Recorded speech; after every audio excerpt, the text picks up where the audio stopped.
Selamat pagi anak-anak, kembali bersama Ibu Isti Kurnaidi. Kita akan mengikuti bacaan Alkitab harian untuk anak. Hari ini, tanggal 20 April, bacaan Alkitab kita 1 Raja-Raja pasal 6. Mari kita awali dengan doa. Bapa di surga, kami akan belajar firman Tuhan. Tolong kami supaya kami dapat memahami firman Tuhan. Dalam nama Tuhan Yesus kami berdoa. Amin. Salomo mendirikan bait suci. Dan terjadilah pada tahun ke-480 sesudah orang Israel keluar dari tanah Mesir, pada tahun keempat sesudah Salomo menjadi raja atas Israel, dalam bulan Siu, yakni bulan yang kedua, maka Salomo mulai mendirikan rumah bagi Tuhan.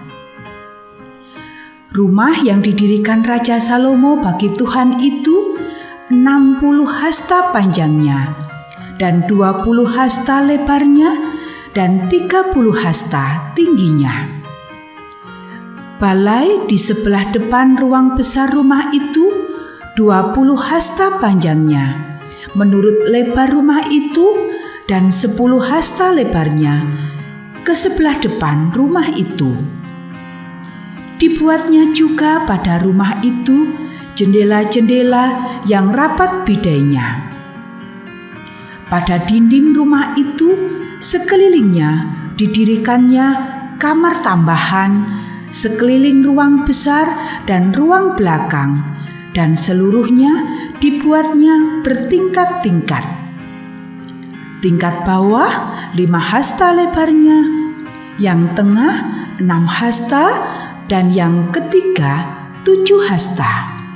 Sebab telah dibuatnya ceruk-ceruk pada rumah itu sekeliling sebelah luar, sehingga dinding rumah itu tidak usah dilobangi. Pada waktu rumah itu didirikan, dipakailah batu-batu yang telah disiapkan di penggalian, sehingga tidak kedengaran palu atau kapak atau sesuatu perkakas besi pun selama pembangunan rumah itu. Pintu tingkat bawah ada pada lambung kanan rumah itu, dan orang naik dengan tangga-tangga pilin ke tingkat tengah, dan dari tingkat tengah ke tingkat yang ketiga.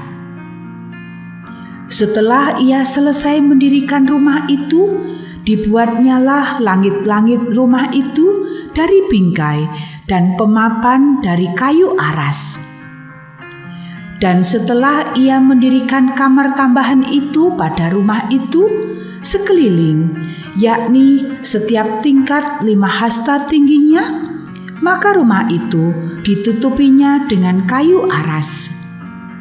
Kemudian datanglah firman Tuhan kepada Salomo demikian: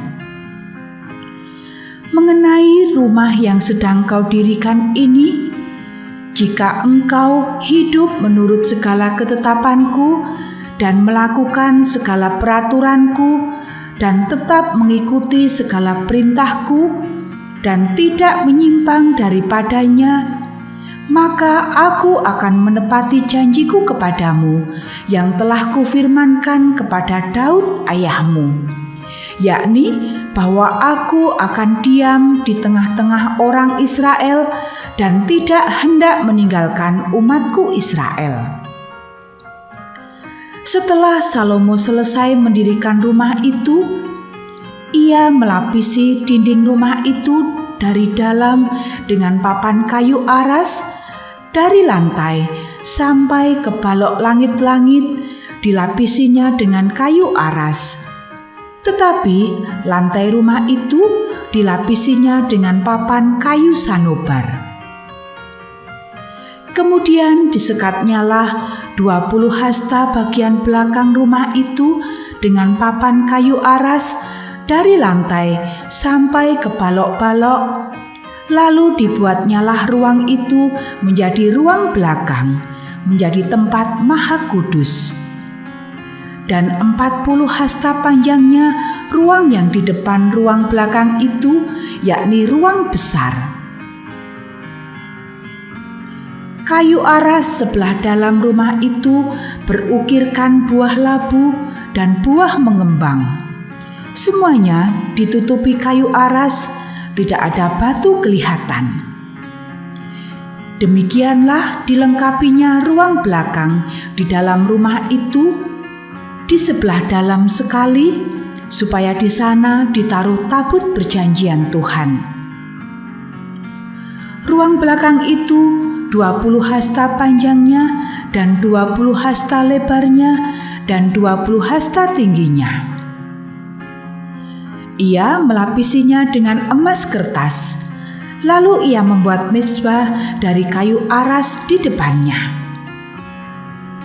Sesudah Salomo melapisi rumah itu dari dalam dengan emas kertas, direntangkannyalah tabir pada rantai-rantai emas yang di depan ruang belakang itu, lalu ruang itu dilapisinya dengan emas. Seluruh rumah itu dilapisinya dengan emas, ya, rumah itu seluruhnya. Juga seluruh mezbah yang di depan ruang belakang itu dilapisinya dengan emas. Selanjutnya, di dalam ruang belakang itu dibuatnya 2 kerub dari kayu minyak, masing-masing 10 hasta tingginya. Sayap yang satu dari kerub itu 5 hasta panjangnya, dan sayap yang lain juga 5 hasta. Sehingga dari ujung sayap yang satu sampai ke ujung sayap yang lain 10 hasta panjangnya.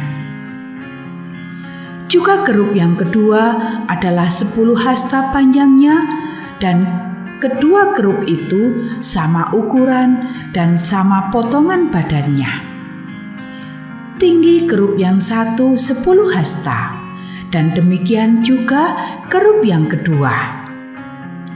Maka ditaruhnyalah kerub-kerub itu di tengah-tengah ruang yang di sebelah dalam sekali. Kerub-kerub itu mengembangkan sayapnya, sehingga kerub yang satu menyentuh dinding dengan sayapnya, dan kerub yang kedua menyentuh dinding yang lain. Sedang sayap-sayap yang arah ke tengah rumah itu bersentuhan ujungnya. Dan kerub-kerub itu dilapisinya dengan emas.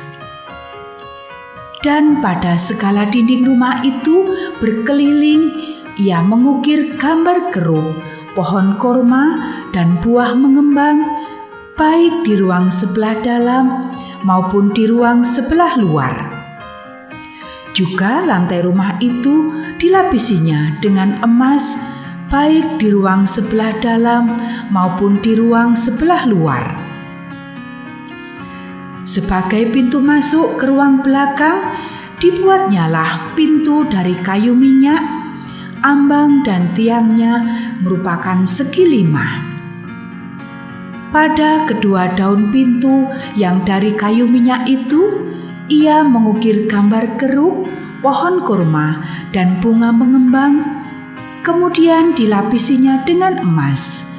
Juga pada kerub dan pada pohon kurma itu disalutnya emas. Demikian juga untuk pintu masuk ke ruang besar itu dibuatnya tiang-tiang dari kayu minyak yang merupakan segi 4. Dan 2 pintu dari kayu sanobar, kedua papan pintu dari pintu yang satu dapat dilipat, dan demikian juga kedua papan pintu yang lain. Lalu diukirnyalah padanya kerub, pohon korma, dan bunga mengembang. Kemudian dilapisinya pintu itu dengan emas pipih pada gambar ukiran itu. Ia mendirikan tembok pelataran dalam dari 3 jajar batu pahat dan dari 1 jajar balok kayu aras. Dalam tahun yang keempat, dalam bulan Syuv, diletakkannya dasar rumah Tuhan.